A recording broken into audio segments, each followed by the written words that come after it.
Have you ever wondered what happens when your most faithful travelers suddenly vanish? What becomes of towns and cities built on the steady hum of cross-border footsteps? Our journey starts under Florida's blazing sun, where once bustling beachfronts and packed resorts now echo with an unaccustomed hush. The gentle sway of palm trees feels almost lonely as storefronts that catered to snowbirds struggle to keep their doors open past lunchtime. Tiny diners, famed for their early bird specials, find themselves closing up shop just as the day begins. Car rental counters that once snaked around parking garages now stand deserted, and taxi drivers tally fewer fares by midday than they once did by dawn. Beneath the glitter of Mickey Mouse ears and luxury condos lies an unsettling question. Can a region built on seasonal influx survive a freeze? Next, we travel west to California's sun-kissed coast, where the Golden Gate's spindly towers still glimmer, but the sidewalks of Fisherman's Wharf feel oddly sparse. In the vineyards of Napa Valley, tasting rooms report more empty seats than anticipated, and boutique inns that once brimmed with repeat visitors find themselves offering last-minute deals. Luxury spas and hot air balloon operators watch their calendars clear as Canadians opt for cheaper flights to Mexico's beaches. For a state that reveled in Cali cool, the sudden loss of high-spending guests exposes a vulnerability few suspected. Underneath the glam, the truth is clear. When shoppers stay home, even the grandest economy feels the chill. Further inland, Nevada's neon glow still beckons, but the jingle of slot machines seems a little softer. Las Vegas Boulevard, once a carnival of tourists, hosts fewer Canadians eager for the high stakes and all-you-can-eat buffets. Reno's riverfront casinos, too, have turned off half their lights and half their tables. Convention centers that thrived on winter conferences now whisper promises of future bookings. Meanwhile, small businesses, souvenir shops, limousine services, even massage parlors feel the void left by generous tippers and tour groups. The city that never sleeps is now waking up to an unforgiving void. Up in New York State, the majestic roar of Niagara Falls still thunders, yet gift shops around the observation decks echo with an emptiness that contrasts sharply with past seasons. Quaint inns along Lake George, where families once shared laughter over poutine and pancakes, now stock fewer cheeses and maple syrups on their shelves. Countryside bed and breakfasts, reliant on weekend drives from Ontario, flip vacancy signs more often than not. Even in the Big Apple, where global tourism remains robust, the local economy misses the Canadian crowd that lingered longest, shopped hardest, and turned holiday windows into personal shopping sprees. Down in Texas, the Lone Star State's vast horizons hide an unexpected frost. Houston's rodeo still thrills, but attendees report friends who chose sun-baked beach towns over rodeo arenas this spring. Austin's festivals lack the familiar Canadian accents that once ran through crowd lines at outdoor concerts. San Antonio's Riverwalk restaurants serve fewer maple-glazed dishes. Ranchers who offered dude ranch weekends to winter travelers count fewer bookings. And RV parks that catered to couples escaping Manitoba winters saw once-full lots half empty by February. In Texas, size isn't enough to buffer against the blow of a disappearing tourist segment. Michigan's lakeshore towns resemble ghost towns on weekends that should be packed. Ferries to Mackinac Island creak into port with half the passengers they hosted last year. Marinas stand empty and fishing charters reel in fewer rods. No one to buy the catch at holiday markets. Downstate, Detroit outlet malls that stocked extra inventory to meet Canadian demand now slash hours and cut staff. Even gas stations near border crossings, once battlegrounds for bargain hunters, feel the sting as fewer Canadian drivers fill tanks and grocery baskets before heading home. In Washington state, the coffee still steams and the pines still whisper along mountain passes. But towns like Bellingham and Blaine watch storefronts close early on Fridays that once buzzed with planning for weekend getaways. Outlet malls sit partly dark. Ferry terminals between Vancouver, BC and Victoria, Washington echo emptier concourses. And coastal lodges fret over cancelled fishing and whale-watching tours. Artists who sold handcrafted goods in weekend markets see racks filled with unsold wares, and restaurateurs replay last year's rosy headlines about sold-out patios as a bittersweet memory. Arizona's desert still blazes under clear skies, yet snowbird havens in Yuma and Quartzsite fret over vacant RV hookups and idle shuffleboard courts. Retirement communities that catered to Canadian seniors now offer early move-in discounts. Golf courses along sun-drenched fairways count fewer tee times, and botanical gardens remark on the missing crowds that once filled guided tour groups. Spring training stadiums echo with fewer cheers and Canadian flags, and local shops note a sharp decline in winter coat sales as their clientele choose to stay home this season. In Maine, lighthouses still stand sentinel over rocky coasts, but island ferries cross choppy waters with half the passengers they carried in summer.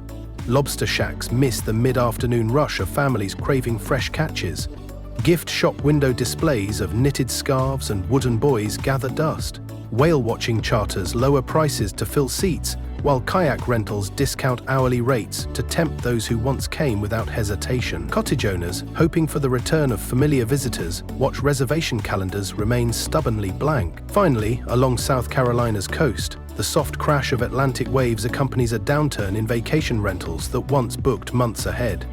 Golf resorts near Myrtle Beach offer packages with free nights and waived fees, trying to lure guests who previously packed clubs and beach towels without a second thought. Boardwalk arcades stand silent, where laughter used to swirl. Seafood shacks that sold out of shrimp and hush puppies by noon now find surplus supplies at day's end. Each empty porch swing, each unlit marquee, tells the same story. A tourism engine stalled. The fallout has only just begun. In small towns dotting the Great Lakes, shop owners are digging through inventory reports like detectives searching for clues. Their once cherished Canadian weekends now feel like urban legends, stories traded over stale coffee about a time when stores couldn't keep enough furs and flannels on the rack. Without those cross-bordered visitors filling shopping bags and restaurant booths, local governments stare at budget lines bleeding red ink. The question on everyone's lips: can quick promotions and tax breaks patch a wound this deep? Meanwhile, bank tellers in border branches tally fewer currency exchanges, making each day feel like seasons changing in fast motion. They've seen this act before. Exchange rates wobble, travel hesitates, and soon, lifetimes of neighborly traffic evaporate. But even seasoned bankers admit the sudden depth of the drop has them rethinking risk models.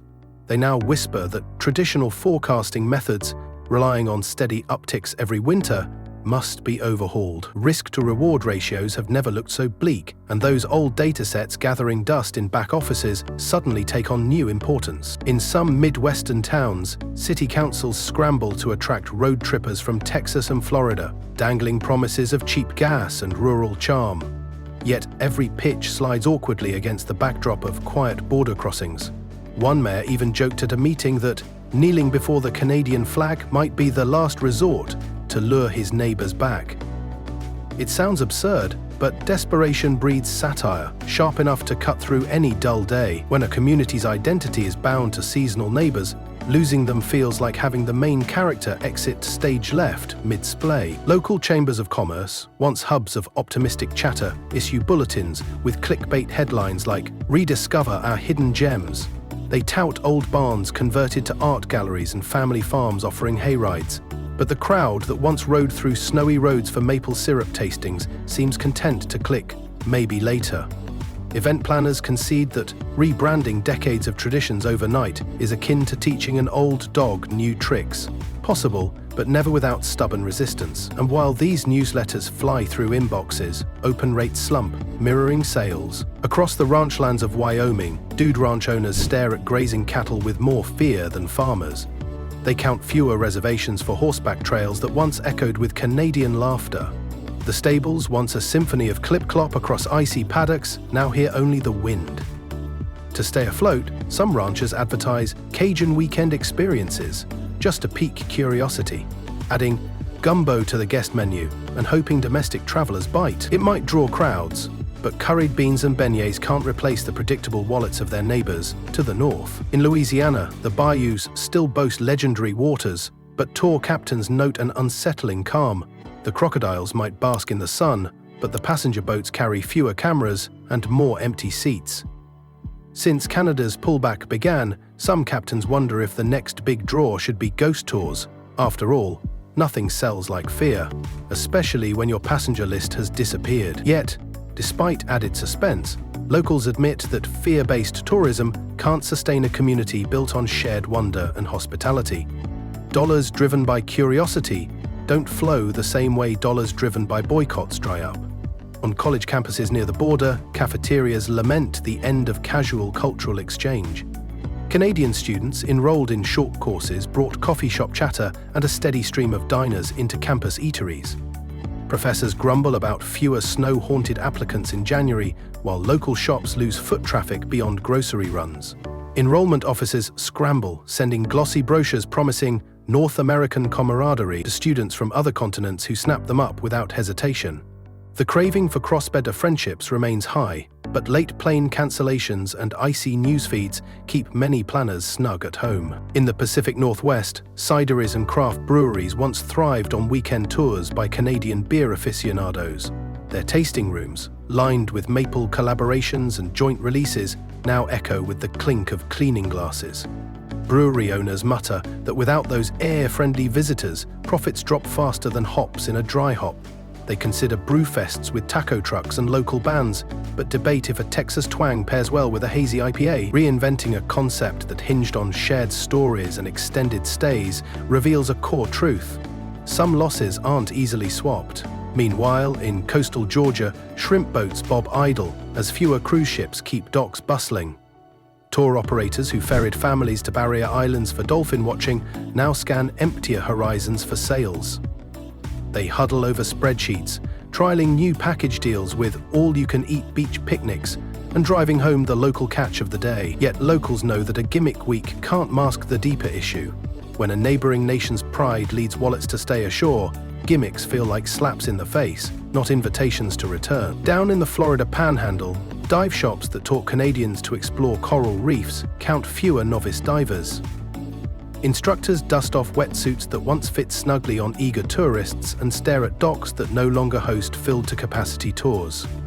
Some shops lean into ecotourism, offering sea turtle tracking and mangrove hikes, but the rush of adrenaline and group selfies sparked by open waters is hard to substitute. They wonder if virtual reality demos could fill empty seats, but agree that risking the real feel of salt water for a headset lacks the cultural cachet many crave. In Montana, fly fishing guides reminisce about Canadian anglers who stalk trout with the precision of practiced ninjas. Their rivers, once buzzing with the quiet drip of constant casts, flow undisturbed. Guides offer fly tying 101, workshops and campfire stories to draw local crowds, but selling solitude and skill is a different game from selling a cross-border tradition lasting generations. They dust off old tackle boxes and pose with nostalgic black and white photos, hoping to stoke new interest. But know that memories of cancelled trips don't make for lasting marketing. Over in Vermont, cheesemakers and maple syrup farms fret over fewer tractor-pull tours. Their sugar shacks, once stomping grounds for eager visitors, stand silent aside red barns. Without weekend visits, barrels of fresh syrup languish and wheels of cheddar wait longer for curious palates. They experiment with cocktail pairings and pancake tastings by candlelight, but admit that inclusivity can't replace the sound of Canadian voices echoing through sugar house shanties. The season's profits hinge on long-established routines, and breaking them feels like dropping a puck in an empty arena. In Tennessee, bluegrass festivals once infused small towns with Canadian claps and calls. Banjo strings still chime under open skies, yet festival grounds bear more grass than guests. Organizers contemplate free maple transplant events to lure a new crowd. Imagine fiddles and poutine in a single breath. It might work for a night, but deep down they know authenticity drives tourism more than odd mergers. These festivals exist because communities share stories across borders. Without that shared stage, the spotlight dims quickly. In coastal Oregon, artisan furniture shops feel the weight of passing seasons more acutely. Shipping delays and border checks once absorbed by Canadian buyers now translate into cancelled orders and quiet showrooms. Craftspeople debate pivoting to online sales with 3D printed catalogues showing chairs through screens. They recall bartering wood stories over cups of coffee, now replaced by keyboards and uncertain clicks. The soul of craftsmanship thrives on connection. Ironic, since border policies break that bond faster than a lathe splits logs. Colorado ski resorts, accustomed to lakes of jackets and laughter, face unexpected lift lines as quiet as early season whispers. Snowcat tours lack the familiar chatter of Canadians marveling at Rockies vistas. Lodges that served poutine alongside fondue now rely on domestic visitors less accustomed to cold weather feasts. Resort managers plan off-season music concerts to stay afloat, but wonder if buying tickets online compares to snow day memories. Even the apex of altitudinal tourism can't escape the grip of a cross-border cost of doing business freeze. In Alabama, catfish farms geared toward Canadian bait buyers find ponds overstocked and nets unused. Farmers once shipped water-ready minnows north with ease. Now emails asking for quotes go unanswered. They wonder if stocking local lakes with exotic species could bridge gaps. But no environmental regulations and community traditions stand firm. It's a reminder that economies built on neighborly rhythms can't simply reroute on neighborly rhythms. Can't simply reroute en route. Interconnectedness works both ways. Up in South Dakota, Mount Rushmore area motels see vacancy rates climb alongside rationed souvenir sales. Gift shops ponder 3-for-1 deals on miniature presidents, imagining travelers who might visit without the maple-flavored encouragement. They play up Hidden West tours, promising quieter hikes, pitching exclusivity as a selling point. Yet there's comfort in shared history that no amount of rebranding can replicate. Carving new markets requires chiseling down old habits, and few have that kind of time. On Hawaii's shores, cruise port visits from Canada shrink, leaving shore excursions wishing for footprints in black sand. Luau's rotate dancers without the companions who once rented banquets by the busload. Surf schools teach local families but miss the disposable income of first-time tourists splashing under sunburnt skies. Resorts plan aloha packages with complimentary lei-making, but leis strung by necessity don't carry the same snap of a cord strung by cross-border friendship. Even in rural Nebraska, corn mazes once designed as Instagram magnets for Canadians grow overgrown. Farm stands stand vacant, and scarecrows outnumber the visitors waving cameras. Farmers toy with virtual hay rides but lament that screen-based spooks won't satisfy hay fever dreams. The irony, technology created to save them can't quite replicate the tactile thrill of sliding through a field in crisp autumn winds. From the oyster beds of Washington, D.C.'s Potomac River to the jazz halls of New Orleans, businesses feel the ripple effects. When Canada's tourism boycott reaches into the nation's capital, lobbyists draft pitches begging diplomats to remind citizens that politics and travel don't always need to mix. Meanwhile, musicians at Bourbon Street bars practice alternative sets aimed at new crowds. Their tunes, once a blend of Canadian requests and Southern swing, wobble on new keys. What emerges from this wide-angle look is a lesson in economic interdependence. States and provinces grow accustomed to neighbors as income sources, weaving delicate patterns over decades. When politics disturbs that tapestry, communities feel the tug as if the threads unraveled overnight. While some quickly scramble for substitutes, digital outreach, niche festivals, price cuts, others wait, hoping the storm will pass. Yet without concerted efforts to rebuild trust, Canada's tourism dollar might just steer towards sunnier shores permanently. The real kicker? Many regions hadn't fully appreciated how much weight they gave to comfort and tradition over diversity in their visitor base. By relying heavily on one source market, they invited vulnerability. Now, as local leaders gather around polished conference tables, charts spill over with sobering realizations. Diversify or face the next boycott unprepared. It's an awakening few expected, and one that will reshape tourism strategies for years.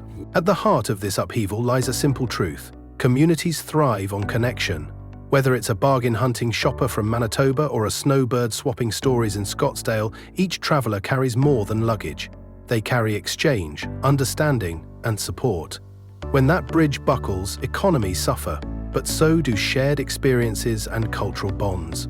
The challenge now is to mend those planks, brick by brick, offering new reasons to cross borders beyond politics. For some states, the road ahead is a return to basics: hospitality, authenticity, and intimate local charm. For others, it involves investing in technology and alternative markets. Yet all share one common goal: welcoming back the voices that once filled hotel lobbies with laughter and storefronts with chatter.